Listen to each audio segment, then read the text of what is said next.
You think Tampa's already peaked? The truth is, it's just getting started in ways most people aren't even seeing yet, because 2025, it's a turning point. We're talking skyline shifts, major transportation upgrades, comeback neighborhoods, and lifestyle changes you're gonna feel block to block. Some areas that were hot the past few years, well, they're cooling off. Meanwhile, others are just starting to catch fire, and the shift is happening faster than anyone expected.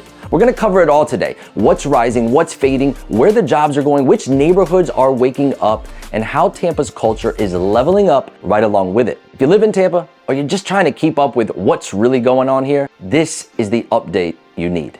Stay tuned. Think about this for a second.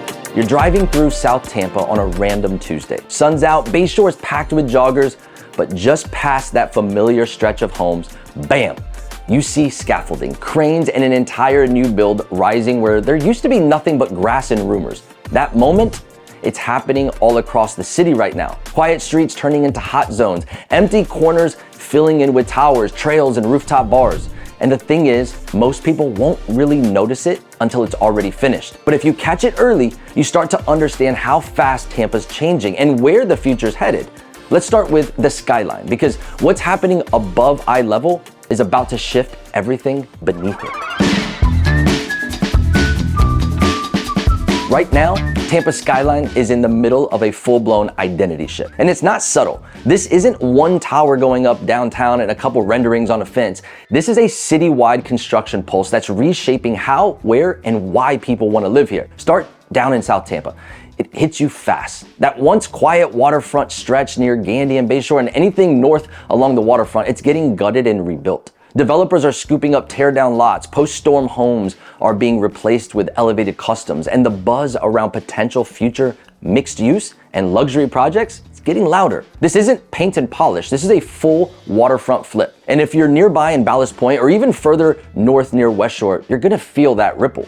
Now, zoom into Water Street, where the final phase is quietly locking into place. The core is already built out with the addition, the JW Marriott and wellness forward office space, but what's next might be the boldest yet. The vibe here already feels curated, pedestrian friendly, and about 10 years ahead of most of the city.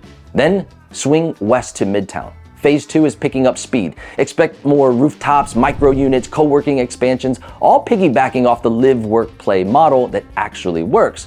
But the real move? Well, look just outside the splashy parts, just north of Kennedy between West Shore and Dale Mabry.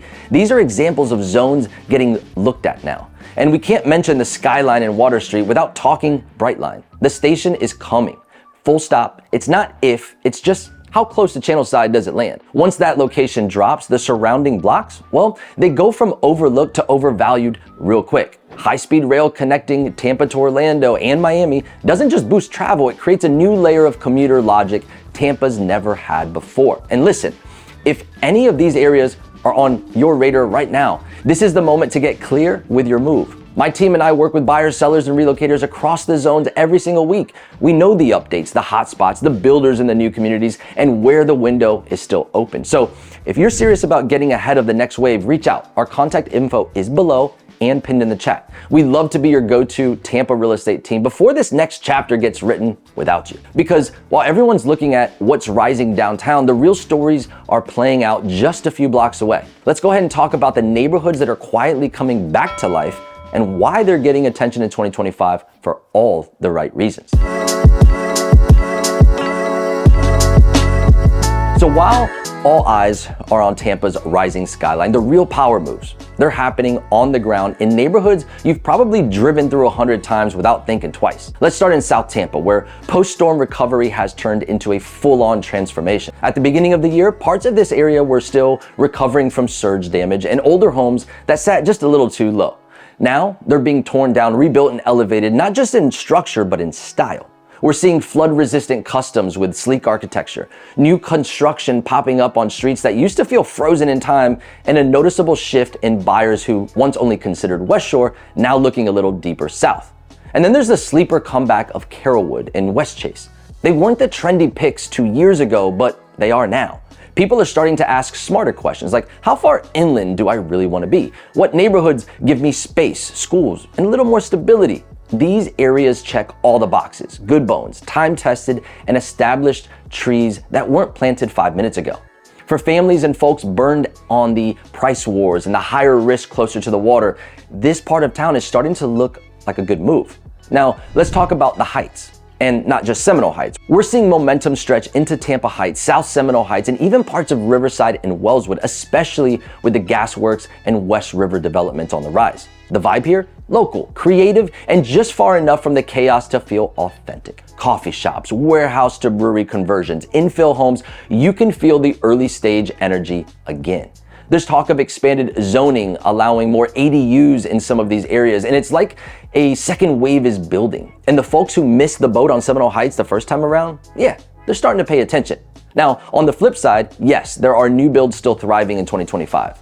Neighborhoods like Two Rivers and Vida's Way are two examples of outer edge communities where demand hasn't cooled one bit. They've got amenities, the curb appeal, and the price per square foot that feels digestible. But in terms of real upside, the real story here is the older communities getting their swagger back. And here's a wild card to keep your eye on: luxury condo living in downtown Tampa and Water Street. Is it a fad or is it the new normal? Right now, we're seeing snowbirds, remote workers, and empty nesters all opting into high-rise convenience over suburban sprawl. Rooftop pools, walkable restaurants, valet everything. It's a different kind of Tampa, and it's starting to stick. So what do you think? Are we about to see a comeback wave in these older communities? Or are you still all in on these new build lifestyles? I want to hear from you. If you were buying today in the Tampa area, what type of home and in what area would you be most interested in? Now, development and neighborhood momentum are one thing, but what's really driving the shift in demand? Follow the money, follow the jobs, because the next wave of growth, it's not just about the homes, it's about the paychecks moving in next door. Let's be real. Neighborhoods, they don't blow up just because a new cafe opens or a few townhomes hit the market. The real catalyst is jobs. Big ones, sustainable ones, the kinds that pull new talent in and shift the entire energy of a zip code. Right now, one of the biggest players making moves is GEICO. They're expanding their West Shore operations, adding over 1,000 new jobs and doubling down on long-term investment in the Tampa region. And what happens when a national brand brings that kind of hiring momentum? You don't just get new office space, you get demand. More renters, more relocators, more folks looking for a walkable, affordable option near the action.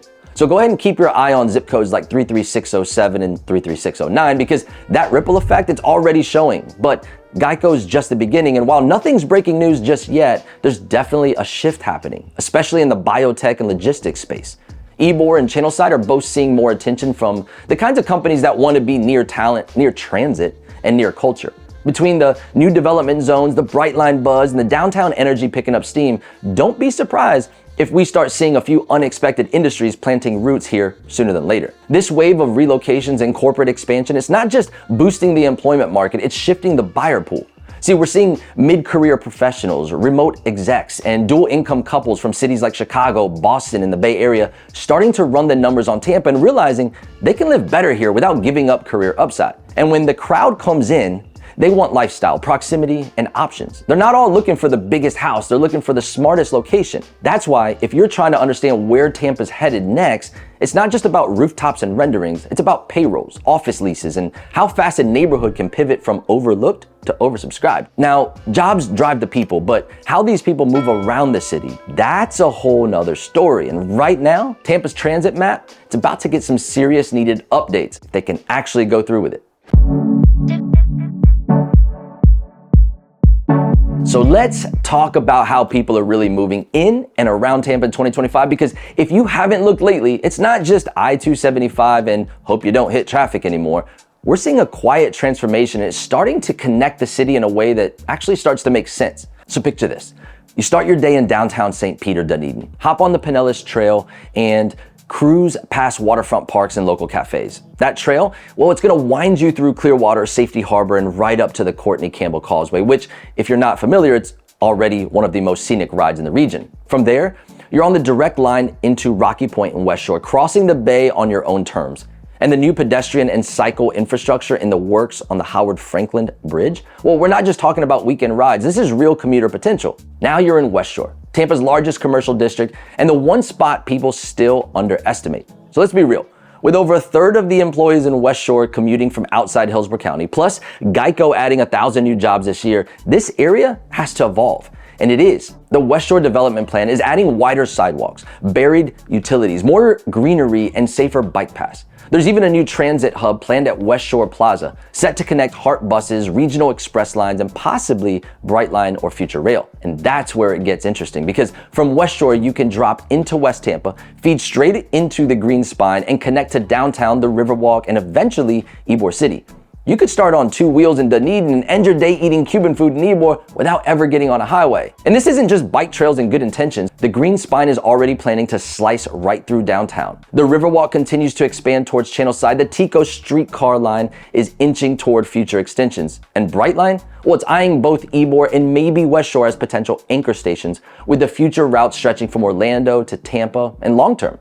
Maybe we could link things to the airport or St. Pete. So let me say it this way. West Shore isn't just a place to work anymore. It could be the hub that links the entire region together, and most of what I just mentioned is either already in the works or in planning stages with strong intentions. Tampa's mobility game is finally catching up to its skyline, and when that kind of movement starts to happen, culture tends to follow, because once people can move through the city easier, they start experiencing it differently. And right now, Tampa's creative energy is popping off in places you probably didn't expect. Now let's flip the lens for a second, because while Tampa's getting shinier and taller, something else is bubbling up underneath. Culture, grit, local energy. The city's always had flavor, but in 2025, it's finally getting organized, focused, and funded. You've got the Straz Center expansion breaking ground on a transformative $100 million expansion, bringing new event spaces, artist residencies, a rooftop bar, fine dining, and more community-driven programming than ever. And we're not just talking Broadway revivals. Think indie film nights, Latin jazz on the patio, and muralists painting live while food trucks line up outside, all for the public to enjoy. Then over in West Tampa and the Warehouse Arts District in St. Pete, we're seeing a new wave of street art, galleries, and local collabs that actually reflect the neighborhoods they're in. No corporate paint jobs, just raw, vibrant creativity showing up on warehouse walls, coffee shop patios, and pop-up events. Midtown's not sleeping on it either. With its mix of retail, rooftop lounges, and foodie-first events, it's quietly becoming one of the few spots where art, music, and commerce actually blend. If you've ever been to one of those Friday night market-style activations, you already know. It's not forced, it feels alive. And here's the thing, when the city starts building around creatives instead of pushing them out, that's when the identity starts to shift. This isn't about turning Tampa into Miami or Austin. It's about building something uniquely ours. Still a little gritty, still unpredictable, but with just enough structure to pull people in and make them stay. And if you're the kind of person who wants to live somewhere that's in motion, visually, musically, creatively, then you're gonna wanna pay attention to where that culture shows up first. Because wherever the vibe shows up, great food usually isn't far behind. Tampa's food scene in 2025. Let's just say it's not what it was 12 months ago. We've had some heartbreaks lately, the kind that make you pause mid-scroll and say, no way they closed. But Ella's Americana Folk Art Cafe, it's gone. That funky little gem in Seminole Heights that used to pack out on Soul Food Sundays, shuttered. Ducky's, no more sliders and sports on Kennedy. Goody, a name that's been around since your grandparents were in high school, served its last classic burger.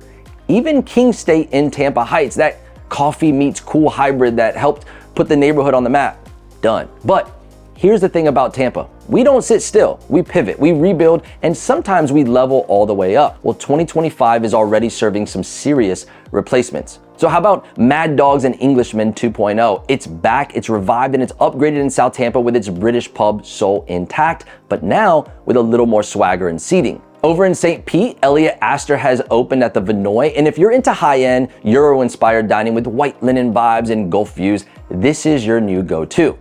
And Duff's Famous Wings has made a surprise debut in Seminole Heights, and they didn't come soft. This place is already drawing lines for their Buffalo staples. And that's not even touching what's happening on the grab and grow side. You've got the Dutch brothers pulling cars around the block with their sugary caffeine bombs, Shaq's Big Chicken opening its doors, bringing that Vegas-style comfort food energy right here to Tampa. Big flavors, big portions, and big hype. And let's not forget the new Bayshore Rooftop Bar, an upscale escape with panoramic views and cocktails that taste even better when the sun's dropping behind the skyline. It's already becoming this pre-dinner flex spot. So yeah, This scene, well, it's changing fast, but that's what makes it fun. Some favorites are fading out, sure, but a new culinary class, it's rising. Different flavors, bolder concepts, and a whole new layer of lifestyle tied to where and how we eat. And honestly, I wanna know, which of these changes hit you the hardest? Drop your favorite gone too soon spot or must try new opening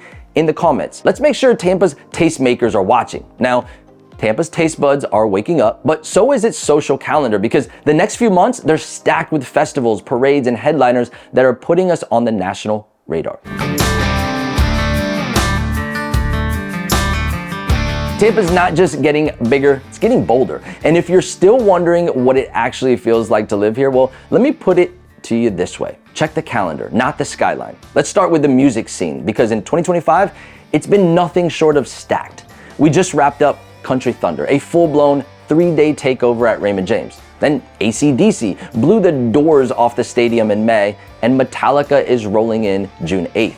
It's not just a good year for live music, it's been one of the best we've ever seen. But Tampa doesn't just party at night, we go all in all year. In July, we're pulling out the red, white, and waterfront with the Boom by the Bay boat parade, one of the only fireworks shows where you're watching from a kayak or a paddleboard. Come fall, things get loud and delicious. Tampa Pig Jig is back with barbecue, beer, and live bands, all wrapped up in a fundraiser that feels more like a block party than a charity gala. Then it's Oktoberfest Tampa, turning Curtis Hickson Park into a lederhosen-filled beer stein swinging celebration with live music, bratwurst, and Bavarian games you didn't know you needed in your life. And don't sleep on the Gasparilla Music Festival this year. It's moving later in the calendar and bringing a diverse lineup that leans indie, hip-hop, and local talent. It's not just the Gasparilla Parade crowd, it's the cool kids, the creatives, and the ones who know what's up. Now, how about needing something a little more chill? Well, the Riverfest Fall Edition is rolling out with waterfront food vendors, family zones, and floating concerts that light up the Hillsborough River at sunset. And of course, Tampa Margarita Festival always brings the city out. Big name headliners, mixology tents, tequila tastings, and just enough lime and salt to make you forget you've been dancing on grass for about 4 hours straight. These events, they're more than entertainment, they're Tampa's personality in motion. They're how people fall in love with the city one memory at a time, and if you're even thinking about calling this place home before the next wave of its growth hits, now's the time to get serious. If you're buying, selling, or making any kind of move in Tampa, don't guess your way through it. Reach out to my team. We're on the ground, tracking the deals, walking the neighborhoods, and helping people win while others are still trying to figure it out. Call, text, or email us. Our info's below and in the chat. And if you're still in research mode, check out this playlist right here. You'll get the real Tampa, from the neighborhoods to the numbers, no fluff, just great insight. Thank you for watching, and I'll catch you on the next one.